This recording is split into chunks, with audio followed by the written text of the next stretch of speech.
बिस्मिल्लाहिर्रहमानिर्रहीम। Welcome to AUKFX। Start in course जो Urdu course चल रहा था, उसका जो प्रीवियस टॉपिक हमने डिस्कस किया वो टॉपिक नंबर 8 ट्रेंड के ऊपर था। और ट्रेंड के अंदर क्या क्या चीज़ें अप्लाई मैक्सिमम हो सकती हैं वो हमने सारी अप्लाई करके उसके ऊपर हमने डिस्कशन कर ली। अब हम आ रहे हैं टॉपिक नंबर 9, जिसके अंदर एक टूल आता है जो कि MT4 में भी ज़ाहिर होता है, वो है फिबोनाची। और फिबोनाची का क्या इस्तेमाल है, आया ये ज़रूरी होता है ट्रेडिंग के लिए या नहीं होता, इसका तो फ़ैसला वीडियो के आखिर में होगा। तो इस पे ऊपर हम पहले बहस करेंगे कि ये जो फिबोनाची है इसके अंदर रिट्रेसमेंट्स क्या होती हैं, एक्सटेंशंस क्या होती हैं और गोल्डन जोन रेशियोज़ क्या होते हैं। तो अब हम इसके ऊपर स्टार्ट लेते हैं। और स्टार्ट लेते हुए अब मैं आपको थोड़ा सा समझाना शुरू करूं। फिबोनाची बेसिकली जिस बंदे ने ये क्रिएट किया फिनोमेना, तो उसके बारे में आपको यूट्यूब और गूगल पे तो बहुत सारा कुछ मिल जाएगा। आप उसको आसानी से समझ सकते हैं कि ये एक फंडामेंटल फिनोमेना है जो पूरी नेचर के ऊपर अप्लाई हो रहा है। और उसके अंदर जो है ये हर किस्म चीज़ की कोई भी मूवमेंट हो, टाइमिंग हो, सब कुछ फिबोनाची रेशियो पे आके बिहेव करती हैं। तो इसके कुछ लेवल्स हैं जो कि इम्पॉर्टेंट लेवल्स हैं, तो हम उस पर डिस्कशन कर लेते हैं। कुछ लेवल्स ऐसे हैं, जैसे फिबोनाची का एक ज़ीरो लेवल से अगर हम स्टार्ट करें तो नेक्स्ट लेवल 23.6 पे जाता है और ये फॉरेक्स में अप्लाई होता है और ये सब कुछ परसेंटेज के अंदर हो रहा है। इसी तरह नेक्स्ट आता है तो 38.2 जो है परसेंटेज आ जाता है।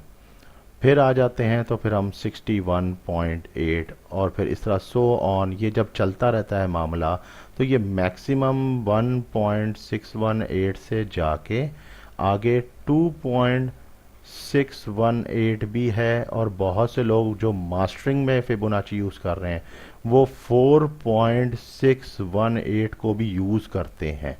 बहरहाल ये हमारा टॉपिक नहीं है, हमें तो इसके लेवल्स को समझना है और उनमें से ये फाइंड आउट करना है कि रिट्रेसमेंट क्या है, एक्सटेंशन क्या है और गोल्डन जोन रेशियो, ताकि जो कोर्स चल रहा है उसके अंदर बुनियादी बात का एक बिगनर को पता हो कि हाँ मुझे फिबोनाची पता है कि फिबोनाची कैसे चलता है, ताकि जब हम आगे जाएं कुछ करें तो हमें पीछे से इस बात का पता हो कि हाँ फिबोनाची के इस्तेमाल का हमें अंदाज़ा है।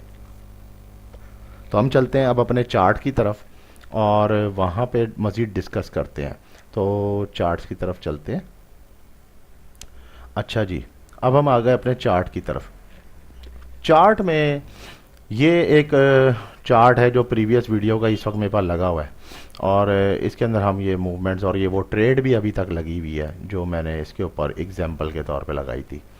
तो बहरहाल अब हम फिबोनाची को अप्लाई करना चाहते हैं। अच्छा, फिबोनाची अप्लाई किस पे होता है? सबसे पहले नंबर वन फिबोनाची टूल जो है वो एक वेव के ऊपर अप्लाई करते हैं।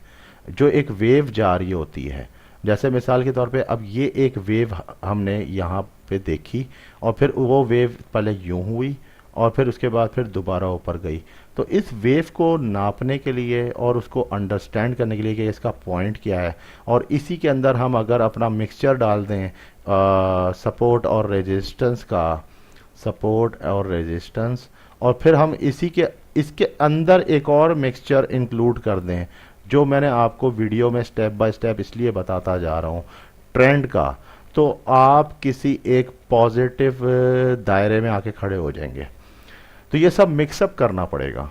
तो उसके लिए अब हम स्टार्ट लेते हैं। सबसे पहले तो फिबोनाची का जो टूल है वो MT4 में हमें यहाँ पे सामने दिया हुआ है। जब हम इसको क्लिक करेंगे तो इसका तरीक़ाकार क्या है कि आपने फिबोनाची को अप्लाई करना है। अगर तो इस वेव को नीचे से ऊपर तक नापना है तो आपको नीचे से ऊपर की तरफ ले जाना पड़ेगा। इसका थोड़ा कलर ऑड हुआ है, मैं वो अभी फटाफट सेट कर देता हूँ।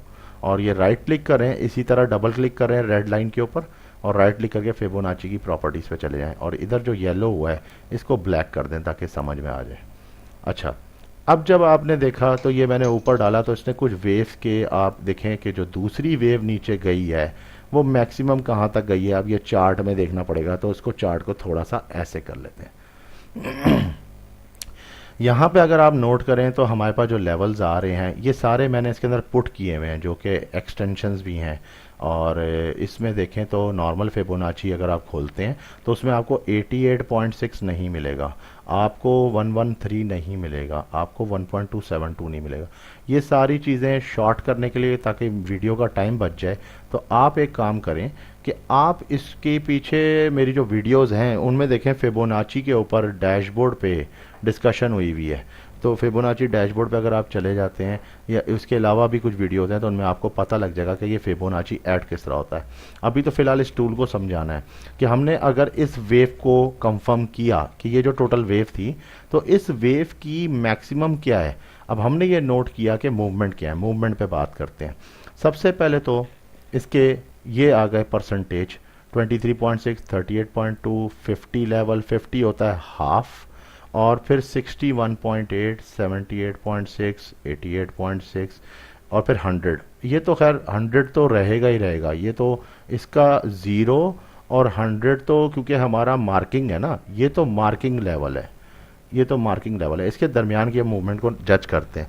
अगर तो इससे मार्केट बाहर निकल जाती है यानी कि 113 और 1.272 और इससे नीचे भी लेवल हैं तो ये लेवल आपके कहलाते हैं एक्सटेंशन। ये बड़ा ही आसान तरीके में मैंने आपको समझा दिया, ठीक है। ये हो गया एक्सटेंशन। और अगर मार्केट इसी के दरमियान में 78.6 से वापस जा रही है या 61.8 से 78.8, तो ये असल में जो रेशियो हैं ये कहलाते हैं रिट्रेसमेंट। तो ये आपको अब बिल्कुल इजी दो बातें समझ में आ गई कि रिट्रेसमेंट क्या है और एक्सटेंशन क्या है। ठीक हो गया। अच्छा, अब आ जाए गोल्डन जोन रेशियो। जो 61.8 है ये बहुत ही ज़बरदस्त किस्म का रेशियो होता है, अमूमन मार्केट में इम्पैक्ट देता है, अमूमन मार्केट में इसका इम्पैक्ट आ जाता है। और अमूमन आप देखें तो ब्रेकआउट्स भी इसी जगह पे आते हैं, क्योंकि उसकी वजह है कि अब मिसाल है ये वेव ऊपर गई, ये नीचे रिट्रेस हुई, पहले तो ये इसने ब्रेकआउट दे दिया 23.6 को, इसको तो डैमेज कर दिया, इसका मतलब ये लेवल हो गया बेकार। नेक्स्ट लेवल पे आके इसने रिट्रेस किया, जब इसने रिट्रेस किया तो 38.2 पे इसने थोड़ा सा चार्म पैदा किया। अब बायर ने यहाँ सोचा कि यहाँ पे मुझे चांस है ऊपर जाने का, मगर नहीं मिला और अचानक आप देखें कि ब्रेकआउट का कैंडल वहीं से अप्लाई हुआ। अच्छा, जब अप्लाई हुआ तो इसने 38 को भी डिस्चार्ज कर दिया। अब इसके दरमियान 50 तो वैसे ही खाया गया, 50 तो इसमें आया ही नहीं। अब नेक्स्ट देखें एक और ब्रेकआउट कैंडल, ये वाला, ये इसने वहां दिया है जहां कंफर्म सारे लोग घुस जाते हैं अपना बाय लेके। तो फायदा किसको होगा? जो मार्केट को मूव कर रहे हैं उन्होंने फिर एक और मूवमेंट मारी नीचे डाउन और इसको ले गए मार्केट को 78.6 पे। अब जैसे जैसे फिबोनाची पे ये मास्टर्स इस पे लगे हुए हैं, अब ये मास्टर लेवल पे आ गए। अब मास्टर्स जो थे उन्होंने बाय लेने की कोशिश की, मगर यहाँ पे इसने फिर मजीद मार्केट को मूव किया और नीचे ले गया 88.6 पे। 88.6 पे जब इसने टच किया तो यहाँ पे आके हमारी एक कॉमन सेंस बन जाती है कि यार अब ये मार्केट रिट्रेस नहीं हो रही, ये रिट्रेस नहीं हो रही, इसका मतलब हमने अपनी जो वेव चूज की थी ये तो हो नहीं रहा। ये जो वेव हमने चूज की है, मकसद ये जो हमारी टोटल वेव है, इस वेव का रिटर्न इतना हैवी हो गया कि नियर अबाउट 100 पे पहुंचा है। तो अब ये एक्सटेंशन है, तो अब हमें इसके एक्सटेंशन पे वेट करना होगा। अब सम टाइम ऐसा होता है कि एक्सटेंशन भी क्रॉस हो जाते हैं, लेकिन आप नोट करें कि 113 जो इसका रेशियो था और नियर अबाउट 1.272 के दरमियान में से ही मार्केट ने टर्न पकड़ लिया और फिर इसको किया ब्रेकआउट, ये भी ब्रेकआउट हुआ और फिर उसके बाद मजीद सो ऑन ऊपर जाके वापसी रीटेस्ट किया इस एरिया को जो कि था 100 का। 100 के बाद दोबारा ऊपर गई मार्केट भरपूर तरीके से और 50 को जो उसने रिजेक्ट किया था एरिया उसको टेस्ट करके वापस नीचे आई और दोबारा 100 से नियर अबाउट तकरीबन 90% पे इसने फिर एक दोबारा से टेस्ट लिया और ये मूवमेंट बहुत फास्ट हुई है, ये कोई न्यूज़ की मूवमेंट है। उसके बाद मार्केट ने फिर ऊपर लिया और अब 50 से भी क्रॉस करके ऊपर 38.2 पे कंसोलिडेट किया और उसके बाद मार्केट और ऊपर ले गया और अब ये ज़ीरो लेवल की तरफ जा रहा है। तो कहने का मकसद ये है कि समझदारी वाली बात कि हमने वेव को नापा किस तरीके से। अब ये तो हुई बड़ी डिटेल बात और मुझे उम्मीद है कि इसमें से अभी आपको कुछ भी समझ नहीं आया होगा, क्योंकि अब हमने इसको दूसरे तरीके से करना है। सबसे पहले रूल क्या है फिबोनाची का, कि आपको पता होना चाहिए कि आपकी जो वेव है वो कौन सी है, यानी कि कौन सी वेव को आप किस तरह नापना चाह रहे हैं। ठीक है, तो आपने हमेशा पहले प्रीवियस को नापा और फिर उसके बाद दूसरी पे आए। अब हम इसको एक्सटेंशन लेवल पे ही ड्रॉ किया था, तो उसने हमें पूरा एक्सटेंशन का लेवल दिया। लेकिन अगर मैं इसको उल्टे तरीके से ड्रॉ करूंगा तो ये लेवल्स पूरे उल्टे हो जाएंगे, फिर ये उल्टी मूवमेंट बताना शुरू कर देंगे। तो ये भी हम देख लेते हैं, उसको करने से हमें ज़्यादा आसानी रहेगी कि इस वक्त करंट मार्केट में जो ट्रेड लगी हुई है उसका भी अंदाज़ा हो जाएगा। तो अब हम इसको कर देते हैं यहाँ से डिलीट, और अब हम एक नया फिबोनाची लेते हैं जो कि हम ऊपर से इस पॉइंट से रिट्रेस करके नीचे के पॉइंट पे ले आते हैं यहाँ पे। जब हमने यहाँ पे चेक किया तो बेसिकली हमें ये नज़र आया कि मार्केट ने जब यहाँ से ऊपर लिया, अब मसला ये कि ये हम कर रहे हैं गलत काम। गलत इसलिए कर रहे हैं कि हम फिबोनाची के टूल के रूल के मुताबिक इस एरिया को तो हम छोड़ ही गए, ये तो हमने नापा ही नहीं है, और ज़ीरो हमारा लेवल इससे ऊपर आ रहा है। हालांकि ज़ीरो को इस जगह पे आना चाहिए, पर कैसे लें, आपने तो इस वेव को नापा है। तो इस वेव को नापने का मकसद ये हुआ कि ये जो वेव थी, बेसिकली इसमें दो किस्म की वेव्स होती हैं। ये वेव जो थी ये थी करेक्टिव वेव्स। करेक्टिव वेव जो थी वो होती है रिट्रेस, यानी कि इस वाली आने वाली वेव को इसने रिट्रेस किया है। ये तो हो गई रिट्रेसमेंट की बात, मगर इसी वेव पे रहते हुए, इस वाली मेजर वेव पे रहते हुए जो तीसरी वेव निकली है ये इसकी इम्पल्स वेव थी, तो ये कहलाती है इम्पल्स। इसके लिए ज्वाइन करें, इंग्लिश वर्जन में है मेरी वीडियो, 2 चैप्टर हैं उसके अंदर, इलियट वेव थ्योरी चैप्टर 1 और चैप्टर 2 को मुलाहिजा कर लें, आपको समझ आ जाएगी। और इंशाल्लाह वो मैं आगे आपको वैसे भी इसमें उर्दू में कवर करा ही दूंगा, लेकिन अगर आप उसको समझना चाहते हैं अभी की नौयत पे तो 2 वीडियोस देख सकते हैं। तो अब ये चीज़ जब हमें पता चल जाती है तो फिर तो आप फिबोनाची बड़ा आराम से इस्तेमाल कर सकते हैं। फिर तो आपको पता है कि ये मेरी वेव जो थी ये वाली, ये इम्पल्स थी और ये वाली करेक्ट थी, तो ये इम्पल्स हो गई। अब इस इम्पल्स के बाद जो वेव ऊपर जाएगी वो वेव बेसिकली मेरी ए वेव कहलाएगी। अब ये ए वेव है, अब इस ए वेव को नापा जा रहा है और ये तकरीबन 88.6 से ट्रिप करके नीचे आ जाएगी अपनी बी वेव बनाने के लिए, और बी वेव वापस बनेगी 0 पे आके। ठीक है, और उसके बाद फिर ये बनेगी सी वेव, तो ये और ऊपर जाएगी। अब ये तो हमारी लॉजिक है, एक पढ़ाई लिखाई वाली किताबी बात हो गई। अच्छा, अब हम आगे बढ़ते हैं कि फिबोनाची आपको ड्रॉ करना आ गया कि किस तरह से हमने इसको ड्रॉ करना है, क्या क्या तरीका है। अब हम इसकी एक एग्जांपल और लेते हैं ताकि चैप्टर को क्लोजिंग की तरफ लेके आएं। अच्छा जी, अब हम इसको एक एग्जांपल और लेते हैं। यूं तो हमने नाप लिया कि 88.6 बन रहा है। अब हम लेते हैं ज़रा जो करेक्टिव इम्पल्सिव वेव जो हमारी आई उसको नापने के लिए। इस वाली जो रेड ड्रॉप हुई है इसको नापने के लिए हमने यहाँ से नीचे से ऊपर ले गए और इसको यहाँ पे लगा दिया। अब हमें ये पता चल रहा है कि यहाँ के बाद ये 88.6, तो इसका मतलब हमने तो उल्टा कर दिया, ये तो वेव ही नहीं नापी जा रही कि 88.6 पे आ रही है। तो इसको दोबारा से डिलीट करें, और अब आप क्योंकि ऊपर से नीचे आ रहे हैं तो इसको ऊपर से नीचे लें। अब YouTube पे वीडियो सारी देख लें, फिबोनाची ड्रॉ करने का स्टाइल हमेशा उलट ही बताया गया है। पता नहीं इसके पीछे क्या राज है, ये बात तो मुझे नहीं पता। बहरहाल हमने तो खैर इसको यहाँ से लिया और यहाँ से लेके ऊपर से नीचे तक नाप लिया, ठीक हो गया। अच्छा, अब ये ऊपर से नीचे आई है तो अब इसकी रिट्रेसमेंट वापस ऊपर जाएगी। यहाँ पे आके अब आप इसको चेक करें तो जो पहला पॉइंट था उससे तो ज़्यादा ही नीचे आई, ये तो ज़्यादा ही नीचे आ गई। ठीक है, उसके बाद फिर ये भी पॉइंट आ गया। कहीं ऐसा तो नहीं कि इसके अंदर कोई फॉल्स पीरियड हो, मार्केट फॉल्स ब्रेक्स देती है। अब ये फॉल्स ब्रेक को पकड़ने का तरीका क्या है, मेन पॉइंट अब ये आ रहा है। इसके अंदर हम इसको नापने का तरीका ये है कि ऊपर जाके क्रॉस हेयर से चेक करते हैं कि ये आया 25 पे की मूवमेंट है, और ये जब हमने चेक किया तो तकरीबन ये 18 पिप की मूवमेंट है, क्योंकि मार्केट मेकर ने एक फियर बनाया है। ये बात तो समझ में आती है। तो चलो हम उसके मुताबिक लेते हैं कि मार्केट मेकर से हट के अगर जेन्युइन मार्केट को चेक किया जाए तो वो क्या तरीका है, इसको अब मैं बिल्कुल उस पॉइंट पे लेके आऊंगा जहां पे मार्केट मेकर ने अपना काम नहीं दिखाया, यानी कि यहां से लेके यहां तक। अब जब मैंने यूं नापा तो यहां पे अब आप देखें कि मार्केट की मूवमेंट काफ़ी हद तक कुछ समझ में आ रही है, लेकिन नोट करें कि स्पाइक्स अभी भी बाहर हैं, 23.6 से पहले ही बाहर है। इसका मतलब ये पहला पार्ट इनिशियल होता है जो हमें बता देता है कि आपने फिबोनाची बिल्कुल सही प्लेस किया था।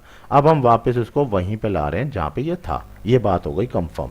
अब यहां पे आप इसके पॉइंट देखें और मूवमेंट देखें, पहला इफेक्ट उसने दिया यहां पे, मगर उससे पहले उसने एक ये चीज शो की कि मैं वापस जा सकता हूं। अब ये तो है जो इम्पोर्टेंट कोर्स के अंदर शामिल है कि ये चीज कैसे समझनी है, मगर ये आगे आएगा।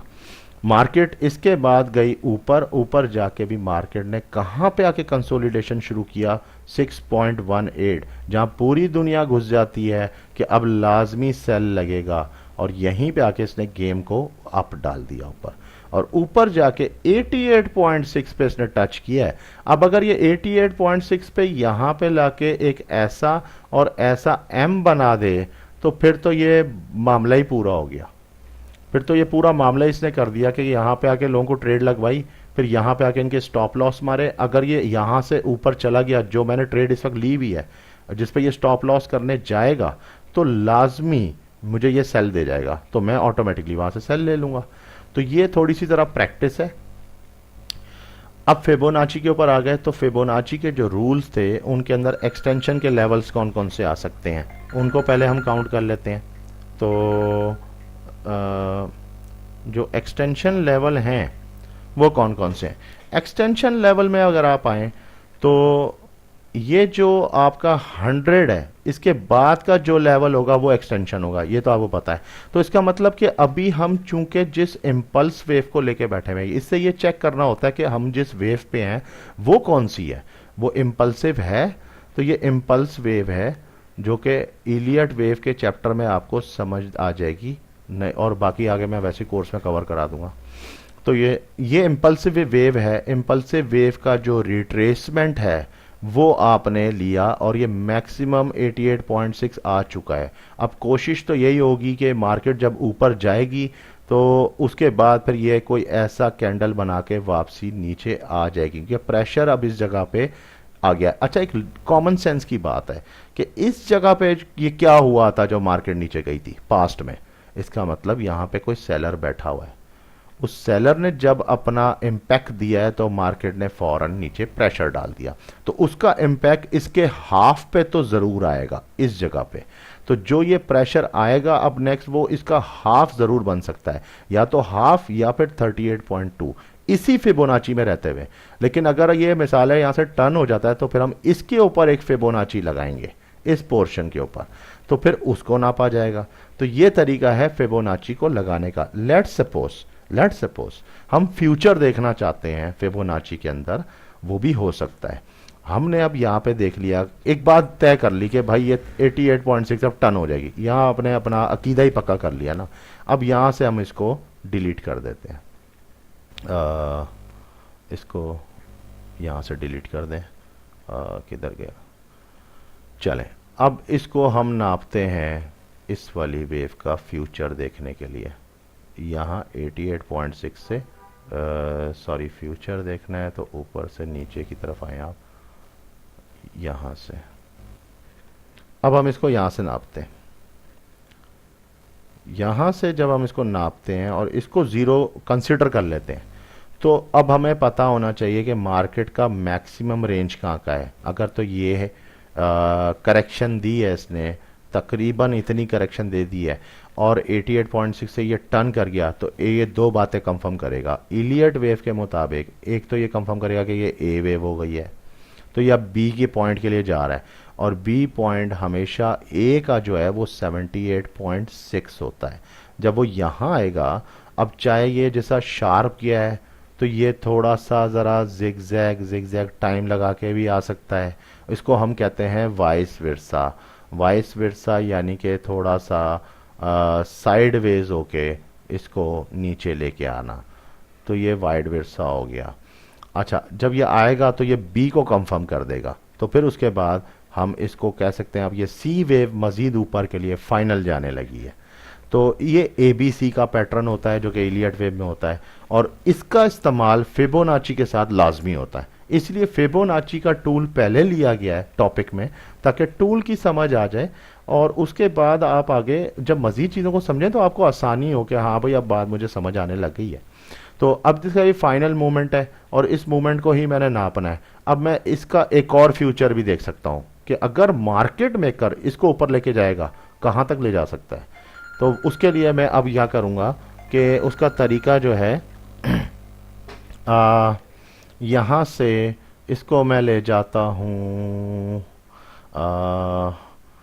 क्रॉस एयर पे। क्रॉस एयर से हम इसको इस ज़ीरो पॉइंट को नापते हैं कि हमारा तकरीबन तकरीबन 19-20 पिप का जो रेशियो आ रहा है वो यही आ रहा है, यानी कि इसी का टॉप बन रहा है और वो सेकंड टच बन रहा है। तो यानी कि ये मैक्सिमम ले सकता है मूवमेंट। अगर अगर ये मैक्सिमम मूवमेंट ऊपर ले गया तो फिर तो ये कंफर्म मजीद आगे ऊपर के एक्सटेंशंस पे चला जाएगा। तो इसका मतलब यही हुआ कि फिर जो हम वो सोच रहे थे वो फिर गलत था।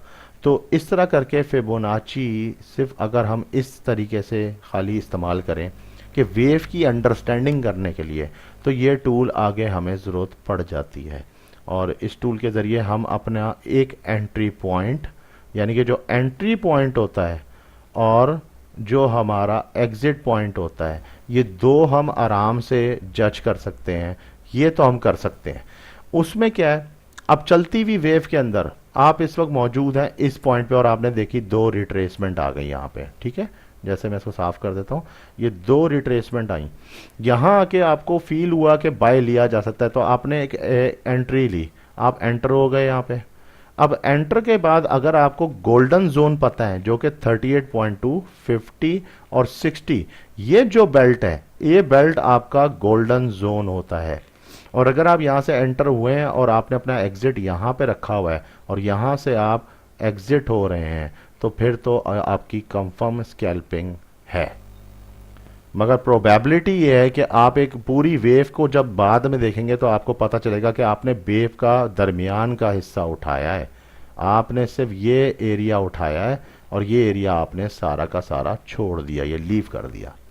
तो ये कुछ ट्रेडर रोज़ाना डेली बेसिस पे मार्केट को रन होने देते हैं और उसके बाद उसकी चलती हुई वेव के अंदर बीच में आके अपनी ट्रेड लेके और बाहर हो जाते हैं। तो इसको कहते हैं, वैसे भी एक नाम है इंग्लिश में, हिट एंड रन। अच्छा, हिट एंड रन बेसिकली करता क्या है कि आपने हिट किया, पैसा उठाया और आप भाग गए, तो ऑटोमेटिकली ये वही बात आ गई। तो यहाँ पे तो ये सारा मैंने आपको फिबोनाची का जो था कर दिया। अब थोड़ा सा एक आखिरी फाइनल टॉपिक ये है कि जिसको नहीं पता, क्योंकि ये मेरे पास फिबोनाची असल में पहले से मैंने सेट किया हुआ है, तो मैं आपको बता दूं कि आपने फिबोनाची की प्रॉपर्टीज़ पे जाना है। पहला लेवल जो है वो आपने ज़ीरो के बाद इशारिया देंगे और आगे की रकम लिखेंगे तो ऑटोमेटिकली वो परसेंटेज में 0.23 से गुजरेगा। अब ये जो यहाँ पे 23.6 शो कर रहा है ये इसका डिस्क्रिप्शन है, तो डिस्क्रिप्शन में आप उस लेवल को डाल दें। लेकिन अब मिसाल है 1 पॉइंट कुछ 6 का आ रहा है लेवल, तो 1 के बाद पॉइंट लगाएंगे तो वो 100 से अबव कर जाएगा, 6.18, 78 इस तरह करके आपने कर दिया। अब 113 का एक मैंने ये लगाया, ठीक है, एक्सटेंशन। मैं इसको करता हूँ डिलीट, ये डिलीट हो गया। अब मैं इसको ऐड करने के लिए यहाँ पे 1.113 लिख के और फिर उसकी डिस्क्रिप्शन पर डबल क्लिक करके कि ये 113% है, तो यहाँ पे इसको जब ओके कर दूंगा तो वो मेरे पास ऐड हो जाएगा। ये सिंपल तरीका था जो मैंने आपको फाइनल कर दिया। अब हम आपसे नेक्स्ट टॉपिक पे मिलेंगे और ये टॉपिक तो तकरीबन कंप्लीट किया, पर ये कोर्स में ज़रूरी था इसलिए मैंने इसको बीच में इनपुट किया है। और उम्मीद रखता हूँ इंशाल्लाह आप मुझे कमेंट करें और कमेंट के अंदर प्लीज़ लाजमी हाईलाइट करते रहें छोटी छोटी बातों को, ताकि उससे जो है वो आपका फ़ायदा है, आपको आगे मज़ीद वो चीज़ें मैं कवर करता जाऊंगा, तो ये कोर्स भी बहुत खूबसूरत हो जाएगा और इसमें आपका और हमारा आपका जो कोऑर्डिनेशन है वो ज़्यादा बढ़ जाएगा। ये बहुत ज़रूरी है। तो प्लीज़ वीडियो देखने के बाद लाइक सब्सक्राइब ये लाजमी करें ताकि आप कनेक्ट भी रहें और कोशिश करें इसको शेयर करें, दूसरों का भी भला करें तो इसमें अल्लाह आपका भी भला करेगा। और तालीम हमेशा तभी बढ़ती है जब इंसान दूसरों का सोचता है। अगर आप छुप के सीख लें तो छुप के तो आप अकेले रह जाएंगे इस दुनिया में। अगर आप दूसरों का भला सोचेंगे तो अल्लाह ताला दूसरों के सदके बहुत बरकतें देते हैं। तो थैंक यू सो मच, मिलते हैं इंशाल्लाह नेक्स्ट वीडियो में।